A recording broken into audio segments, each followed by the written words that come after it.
Friends चलिए start करते हैं 16 जून का करंट अफेयर। यहाँ पे मैंने कुछ कलाकारी कर दी है। वीडियो स्टार्ट करने से पहले प्लीज़ आप चैनल को सब्सक्राइब कर लीजिएगा और वीडियो को लाइक कर दीजिएगा। ओके, चलिए स्टार्ट करते हैं। जीएसटी काउंसिल हाल ही में चर्चा में रहा। जीएसटी काउंसिल, तो जीएसटी काउंसिल ये किस आर्टिकल से संबद्ध है? तो ये आर्टिकल 279A से संबद्ध है। किससे संबद्ध है? 279A से। अब इसके बारे में बता दूं तो ये एक कॉन्स्टिट्यूशनल बॉडी है chaired by union finance minister. Okay, और इसमें जो डिसीजन लिया जाता है वो थर्ड फोर्थ बेस पे लिया जाता है। कैसे लिया जाता है? थर्ड फोर्थ बेस पे। नेक्स्ट क्वेश्चन देखते हैं कि वर्ल्ड इन्वेस्टमेंट रिपोर्ट कौन पब्लिश करता है? तो वर्ल्ड इन्वेस्टमेंट रिपोर्ट जो है United nation conference on trade and development publish करता है। कौन करता है? United nation conference on trade and development. Okay, next question है फेनी बांध यानी कि मैत्री सेतु, इसको मैत्री सेतु भी कहते हैं, भारत को कौन से देश से जोड़ता है? तो ये भारत को बांग्लादेश से जोड़ता है। अब बांग्लादेश की प्रधानमंत्री कौन है? तो Sheikh Hasina. Okay, next question देखते हैं। इंटरनेशनल इंटेलेक्चुअल प्रॉपर्टी इंडेक्स कौन निकालता है? तो ये इंटरनेशनल इंटेलेक्चुअल प्रॉपर्टी इंडेक्स जो ये यूएस चैम्बर ऑफ कॉमर्स निकालता है। कौन निकालता है? US chamber of commerce. Next question है नेवी लाइजन ऑफिसर्स को लेकर चर्चा में रहा। आरएमआईएफसी कहाँ पर स्थित है? तो ये मेडागास्कर में स्थित है। कहाँ पर स्थित है? मेडागास्कर में स्थित है। अब आरएमआईएफसी के बारे में आपको बता दूं तो आरएमआईएफसी का जो फुल फॉर्म है वो है जस्ट अ मिनट। आरएमआईएफसी का जो फुल फॉर्म है वो regional maritime international fusion centre है। क्या है? Regional maritime international fusion centre है। और इसका मुख्यालय कहाँ पे है? तो इसका मुख्यालय जो है वो मेडागास्कर में है। और इसी की तरह एक और है इमासो भी हाल ही में चर्चा में है। तो इमासो जो है वो इसका मुख्यालय कहाँ पे है? तो अबू धाबी में है। ओके, अब इमासो के बारे में बता दूं तो इमासो का जो फुल फॉर्म है वो है European maritime awareness in the straight of Hormuz. क्या है? European maritime awareness in the straight of Hormuz. और आरएमआईएफसी का क्या है? Regional maritime international fusion centre. और आरएमआईएफसी को मुख्यालय कहाँ पे है? तो मेडागास्कर में, और इमासो का अबू धाबी में। नेक्स्ट क्वेश्चन है आरएमआईएफसी के बारे में आपको बता दूं तो जो आरएमआईएफसी है वो आईओसी के अंतर्गत कार्य करता है। किसके अंतर्गत कार्य करता है? आईओसी यानी कि इंडियन ओशन काउंसिल। और एक इंडियन ओशन काउंसिल जो है वो रीजनल फोरम है और इसमें 5 देश हैं। कितने देश हैं? 5 देश हैं। 5 देश कौन कौन से? तो ये हैं कामोरोस, फ्रांस, मेडागास्कर, मॉरिशस और सेशल्स। कौन कौन से हैं? कामोरोस, फ्रांस, मेडागास्कर, मॉरिशस और सेशल्स। और भारत जो है इसमें 2020 में ऑब्जर्वर के तौर पे शामिल हुआ है। कब शामिल हुआ है? हाल ही में 2020 में ऑब्जर्वर के तौर पे शामिल हुआ है। और इसमें जो चाइना और यूरोपियन यूनियन है वो पहले से इसमें शामिल है। ठीक है, नेक्स्ट क्वेश्चन है हाल ही में किस राज्य ने कोविड-19 के प्रसार को रोकने के लिए घर घर निगरानी ऐप लॉन्च किया है? तो हाल ही में कोविड-19 के प्रसार को रोकने के लिए पंजाब गवर्नमेंट ने घर घर निगरानी ऐप लॉन्च किया।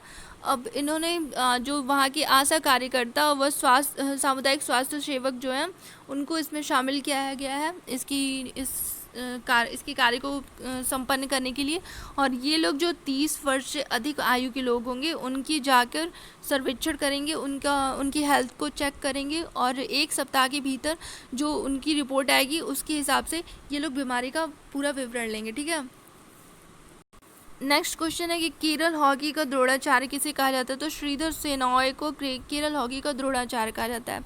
नेक्स्ट क्वेश्चन है कि हाल ही में किसने एआई आधारित साइबर फिजिकल सेवा विकसित किया है? साइबर फिजिकल सेवा किसने विकसित किया है? तो आईआईटी खड़गपुर ने किया है। किसने किया है? आईआईटी खड़गपुर ने। ओके, नेक्स्ट क्वेश्चन है हाल ही में किसने हाल ही में मतलब ऐसे कौन से अटॉर्नी जनरल नेक्स्ट क्वेश्चन है कि भारत में अटॉर्नी जनरल का कार्यकाल 1 वर्ष के लिए बढ़ा दिया गया। तो ये कौन है? तो अटॉर्नी जनरल का जो कार्यकाल 1 वर्ष के लिए बढ़ाया गया है वो है के वेणुगोपाल है। कौन है? के वेणुगोपाल। अभी इन्होंने अपना 3 वर्ष का कार्यकाल पूरा किया लेकिन कोविड-19 के तहत इनका कार्यकाल 1 वर्ष के लिए और बढ़ा दिया गया। और अब के वेणुगोपाल वही हैं जिन्होंने राफेल जो घोटाला हुआ था उसमें सरकार का पक्ष लिया था। फिर आर्टिकल 370 के भी पक्ष में इन्होंने सरकार का साथ दिया था। ठीक है, अब इसके बारे में मैं बता दूं तो ये जो अटॉर्नी जनरल का जो ये पद है ये एक संवैधानिक पद है और ये आर्टिकल 76 से संबद्ध है। किससे संबद्ध है? आर्टिकल 76 से संबद्ध है। ये देश का सर्वोच्च कानूनी अधिकारी होता है और इनकी जो नियुक्ति करते हैं वो राष्ट्रपति करते हैं। कौन करता है? राष्ट्रपति करते हैं। और अब मान लो ये अटॉर्नी जनरल का हो गया। अब इसके बारे में इसके बाद आता है सॉलिसिटर जनरल। तो सॉलिसिटर जनरल कौन है इस टाइम? तो सॉलिसिटर जनरल है तुषार मेहता। कौन है? तुषार मेहता। तुषार मेहता। सॉलिसिटर जनरल कौन है? तुषार मेहता। और अटॉर्नी जनरल कौन है? श्री वेणुगोपाल। ठीक है। थोड़ा सा गले में खराश हो रही है। नेक्स्ट क्वेश्चन है कि हाल ही में यूटीआई म्यूचुअल फंड के सीईओ कौन है? तो यूटीआई म्यूचुअल फंड के जो सीईओ है वो इम्तियाजुर रहमान है। कौन है? इम्तियाजुर रहमान। इम्तियाजुर रहमान। अब यूटीआई म्यूचुअल फंड के बारे में आपको बता दूं मैं, तो इसकी स्थापना हुई है 24 जनवरी 2003 को। कब हुई है? 24 जनवरी 2003 को। कब हुई है? 24 जनवरी 2003 को। अब इसका मुख्यालय कहाँ पे? तो मुख्यालय इसका मुंबई में है। यूटीआई म्यूचुअल फंड का मुख्यालय कहाँ पे है? मुंबई में है। ओके।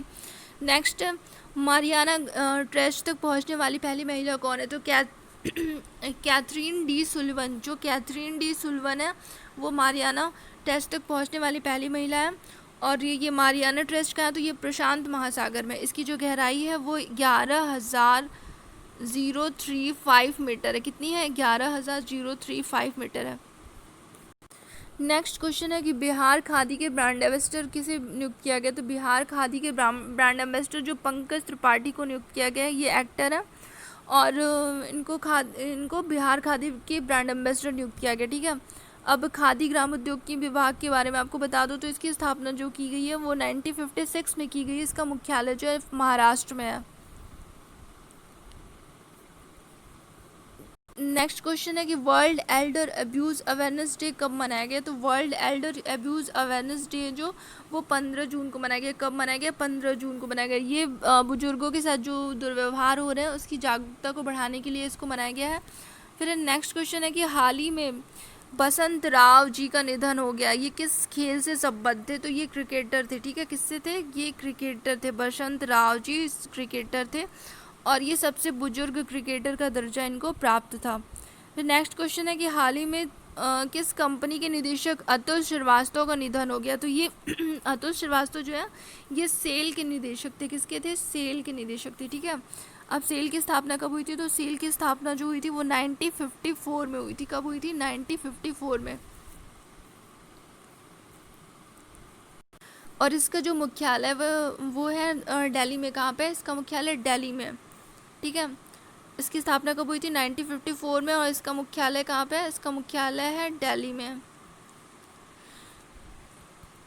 और वर्तमान में इसके सीईओ कौन है? तो वर्तमान में इसके सीईओ हैं अनिल कुमार चौधरी। कौन है? अनिल कुमार चौधरी। और अब सेल का फुल फॉर्म मैं आपको बता दूं, तो सेल का जो फुल फॉर्म है steel authority of India limited है। क्या है? Steel authority of India limited. तो फ्रेंड्स ये आज का करंट अफेयर। थोड़ी सी मुझे इतना ज़्यादा मैं बोलने की अभी मुझे प्रैक्टिस नहीं है तो थोड़ा सा गला मेरा खराश कर रहा है। अब आगे का जो भी होगा वीडियो मैं नेक्स्ट वीडियो में अपलोड कर दूँगी। तो चलिए, thank you, have a nice day.